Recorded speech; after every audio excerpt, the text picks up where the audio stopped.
नमस्कार, kitchen food with Megha चॅनलमध्ये तुमचं स्वागत आहे. तर आज मी बनवणार आहे तुपातील धिरडं. त्यासाठी मी 1 वाटी गव्हाचं पीठ, 3 चम्मच दही, चवीनुसार मीठ आणि 1 चम्मच साखर घालून घेणार आहे. आणि थोडं पाणी घालून छान बॅटर बनवून घेणार आहे, अगदी अशा प्रकारे. आता हे 10 मिनटं मी झाकून ठेवणार. त्याच्यानंतर बॅटर हलवून घेणार छान. आता ज्या कढईमध्ये मी लोण्यापासून तूप बनवले तीच कढई इथं वापरणार आहे. त्याच्यामध्ये तूप घालून घ्यायचं आणि केलेलं बॅटर छान पसरवून घ्यायचं.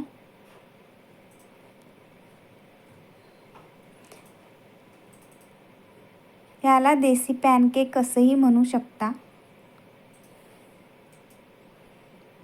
अगदी अशा प्रकारे बॅटर पसरवून घ्यायचं.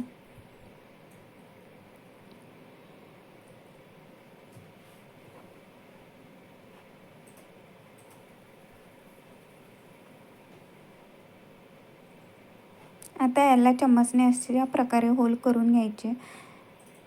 आता झाकण ठेवून 5 मिनटं होऊ द्यायचं. त्याच्यानंतर धिरडं पलटून घ्यायचं आणि कमी गॅसवरती 2 मिनटं ठेवायचं.